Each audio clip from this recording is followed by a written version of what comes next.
दोस्तों, आज की वीडियो बहुत ज्यादा ज्ञानवर्धक और धन प्राप्ति का मूल मंत्र है। आज की इस वीडियो में हम बात करेंगे आखिर औरत का वह कौन सा अंग बेशर्म होकर दबाने या चूसने से अचानक अपार धन की प्राप्ति होती है। लोग औरत का कौन सा अंग दबा और चूस कर अमीर बन जाते हैं। जो भी मनुष्य औरत का यह अंग दबाता या चूसता है, उसके घर में सदा मां लक्ष्मी का वास रहता है और मां लक्ष्मी की कृपा सदैव बनी रहती है।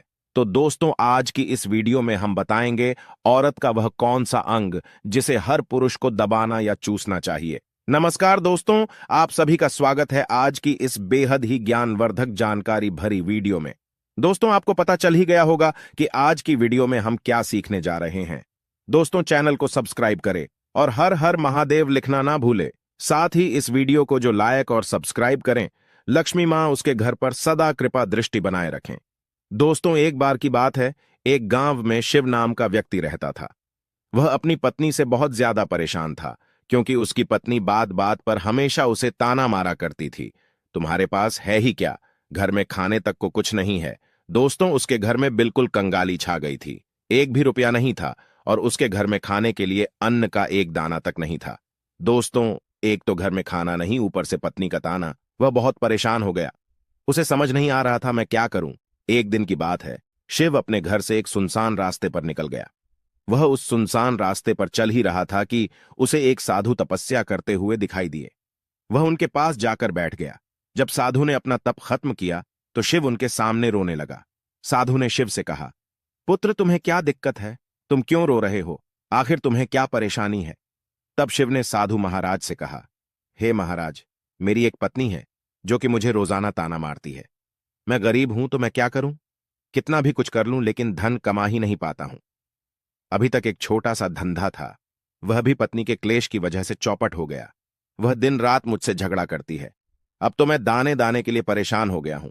हमारे घर में खाने के लिए कुछ भी नहीं है, इसके अलावा पहनने के लिए वस्त्र भी नहीं है। लेकिन मैं अपनी पत्नी को समझता हूं कि वह मुझे ताने ना मारे, मुझसे झगड़ा ना करे, लेकिन वह बिल्कुल भी नहीं मानती साधु जी।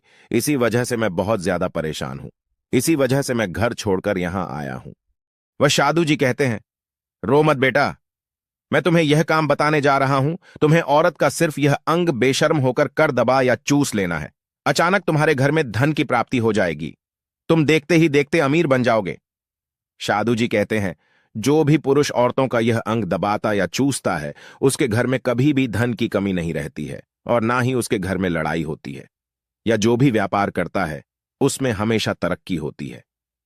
साधु जी ने कहा, अब मैं तुमको औरत का वह अंग बताने जा रहा हूं। इसे ध्यान से सुनना और अपने जीवन में इस पर जोर करना। तब शिव साधु जी महाराज की बातें बहुत गौर से सुनता है और कहता है, जितना जल्दी हो सके मुझे यह बता दो। दोस्तों, तभी साधु जी महाराज उस आदमी को एक कहानी सुनाते हैं और बताते हैं, एक नगर में एक किसान रहता था। उसके बहुत सारे खेत थे जिस पर वह दिन रात मेहनत करता था। उसके घर में किसान और उसकी पत्नी रहा करते थे। उस किसान और उसकी पत्नी ने आपस में बहुत ज्यादा प्रेम था। उसके घर में किसी भी प्रकार की लड़ाई झगड़ा या क्लेश नहीं होता था। इसी वजह से उसके घर में सदैव मां लक्ष्मी का वास रहता था और उसके खेतों में इतनी ज्यादा पैदावार होती थी कि वह दिन प्रतिदिन और अमीर होता जा रहा था। उस किसान और उसकी पत्नी ने इतना प्रेम था कि आसपास के लोग उन्हें देखकर जल जाया करते थे। धीरे धीरे उसके पूरे गांव के लोग जान गए, किसान और उसकी पत्नी में बहुत ज्यादा प्रेम है। धीरे धीरे यह बात उस नगर के राजा तक पहुंच गई। दोस्तों, किसान और उसकी पत्नी की बात जब राजा के पास पहुंचती है तो राजा भी उसके प्रेम की काफी ज्यादा तारीफ करते हैं। वह सभी से बताते हैं कि हमारे नगर में एक किसान और उसकी पत्नी रहते हैं, जिनमें कभी भी लड़ाई झगड़े नहीं होते हैं। उन दोनों में आपस में इतना प्रेम है कि मैंने ऐसा अपनी जिंदगी में कभी भी नहीं देखा। एक बार की बात है, राजा पूरे नगर में डिंडोरा पिटवाते हैं कि इस नगर में जितने भी लोग हैं वह सभी अपने घर में घी का दिया जलाएंगे। राजा की पत्नी पूछती है कि आप ऐसा क्यों कर रहे हैं? सबके घर में घी का दिया क्यों जलवा रहे हैं? राजा अपनी पत्नी की बात सुनकर कहते हैं, दीपक प्रेम की निशानी होता है। जिसके घर में घी का दीपक जलता है उसके घर में सदैव प्रेम बना रहता है।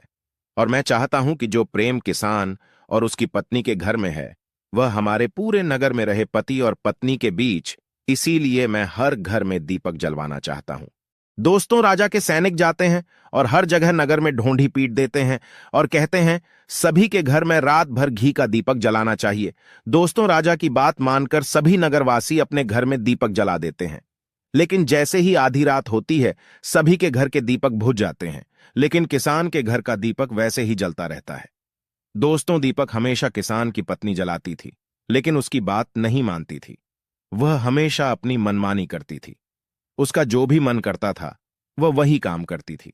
लेकिन किसान को इस बात से कोई भी दिक्कत नहीं होती थी, क्योंकि किसान बहुत समझदार था। किसान सोचता था, यदि मैं अपनी पत्नी को रोक टोक करूंगा तो घर में बेवजह ही लड़ाई झगड़ा होंगे। इसी वजह से कई चीजें किसान अपनी पत्नी की ये बातें अनदेखा करता था। किसान इस वजह से अनदेखा करता था कि उसके घर में प्रेम बना रहे। राजा अपने महल में चढ़कर पूरे नगर का नजारा देख रहे थे।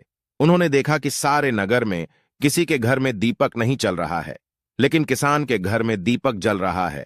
तब राजा अपनी रानी से बोलता है कि देखो, किसान और उसकी पत्नी के घर में दीपक जगमगा रहा है, लेकिन पूरे नगर में कहीं भी दीपक नहीं जल रहा है।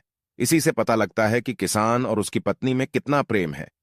तब राजा की पत्नी राजा से बोलती है कि जो किसान और उसकी पत्नी में प्रेम है वह किसान की पत्नी की वजह से है, और इसी वजह से उसके घर में इतना ज्यादा प्रेम है। दोस्तों, जब राजा रानी की बात सुनता है तो कहता है, नहीं, तुम्हारा सोचना गलत है। जो प्रेम किसान के घर में है वह उसकी पत्नी की वजह से नहीं है, बल्कि वह किसान की वजह से है। रानी, यहां पर किसान बहुत ज्यादा समझदार है। आपका सोचना गलत है, और यही वजह है जो कि उनके घर में कभी भी लड़ाई झगड़ा नहीं होता है। दोस्तों, राजा कहता है किसान समझदार है, और रानी कहती है किसान की पत्नी समझदार है। दोस्तों, इसी तरह कुछ देर चलता रहा। राजा कह रहे थे किसान समझदार है, रानी कह रही थी किसान की पत्नी समझदार है। इसी बात को लेकर राजा और रानी के बीच काफी झगड़ा हो गया। इसके बाद रानी ने राजा की दाढ़ी उखाड़ ली और राजा ने रानी को उठाकर पटक दिया। इसके बाद राजा कहता है, हम लोगों को झगड़ा करने की जरूरत नहीं है। क्यों ना हम किसान और उसकी पत्नी की परीक्षा ले लें। सारा दूध का दूध और पानी का पानी हो जाएगा। लड़ाई करने के बाद इस बात पर राजा और रानी दोनों सहमत हो गए और दोनों की परीक्षा लेने के लिए तैयार हो जाते हैं। तब राजा अपने महल में जाता है और एक पुरुष सैनिक को बुलाता है और पुरुष सैनिक से बोलता है कि तुम किसान के पास जाओ और जो जो प्रश्न मैं तुमसे बोल रहा हूं वह तुम किसान को बोल देना। वह पुरुष सैनिक बोलता है, ठीक है महाराज। वह पुरुष सैनिक राजा की बात सुनकर किसान के पास जाता है। उस समय किसान की पत्नी खेतों में गई थी, लेकिन किसान की कुछ तबीयत ठीक नहीं थी, इस वजह से वह खेतों पर नहीं गया था। इस समय पुरुष सैनिक किसान के घर पहुंच जाता है और किसान से कहता है, मैं राज दरबार से आया हूं, राजा साहब ने मुझे भेजा है।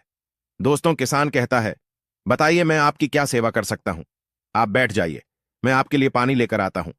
तब वह सैनिक बोलता है कि नहीं, तुम कुछ भी मत लाओ, मैं राजा का सैनिक हूं, बस आपके पास राजा का समाचार लेकर आया हूं। तब किसान कहता है, ठीक है सैनिक, आप मुझे बताओ, राजा साहब ने मेरे लिए क्या समाचार भेजा है। सैनिक कहता है, किसान, राजा साहब ने यह बोला है कि यदि तुम अपनी पत्नी को छोड़ देते हो तो राजा जी आपको बहुत सारे हीरे जवाहरात और साथ में तुम्हारे जमीन से 2 गुना ज्यादा जमीन राजा जी आपको गिफ्ट में देंगे।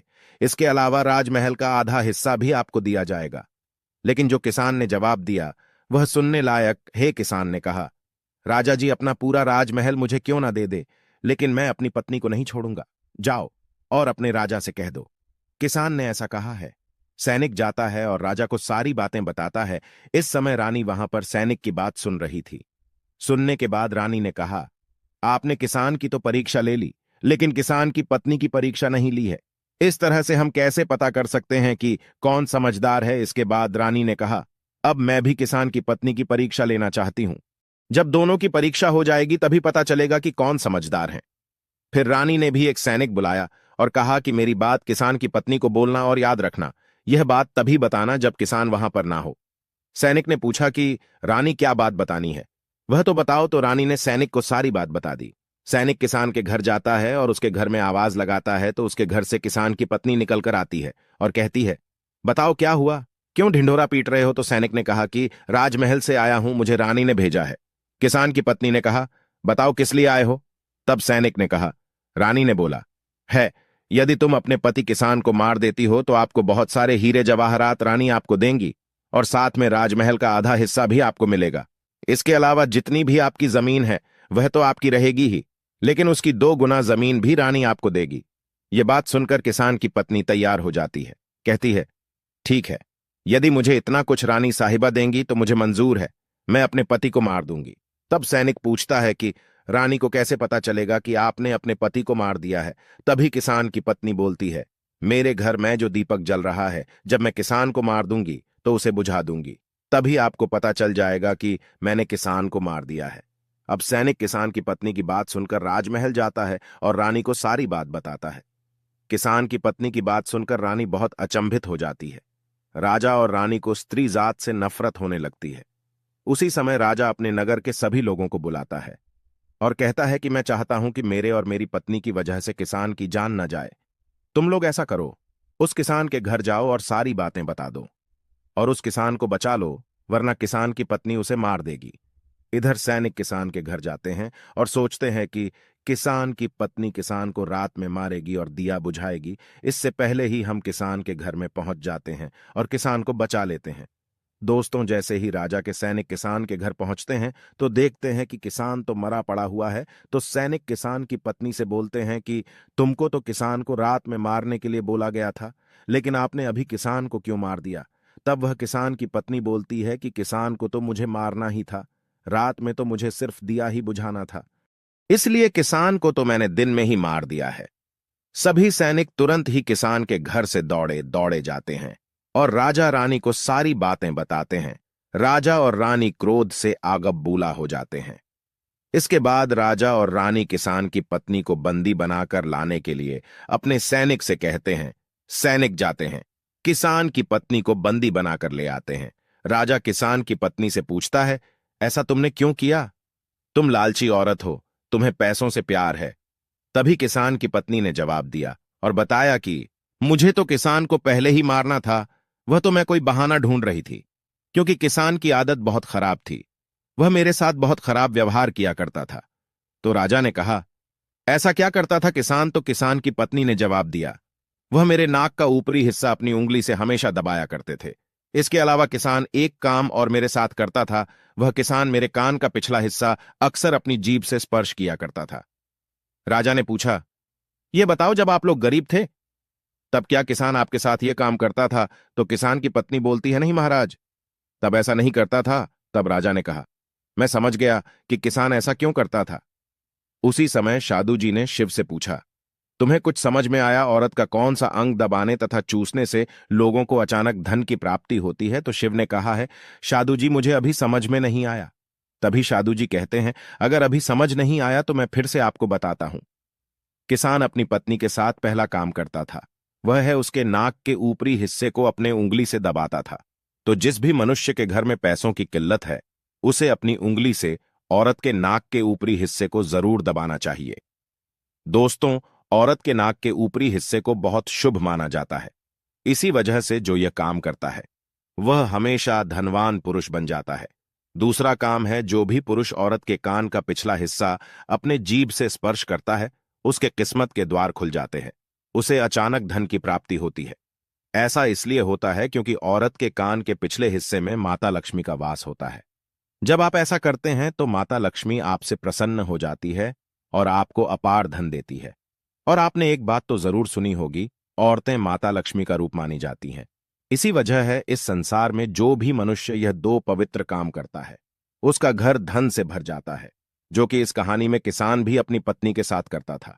लेकिन आप जब भी ऐसा काम करें तब आपको अपनी पत्नी को पूरी बात बता देनी चाहिए, अन्यथा आपके जीवन में इसी तरह अनर्थ भी हो सकता है।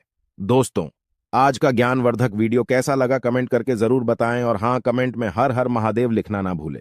धन्यवाद।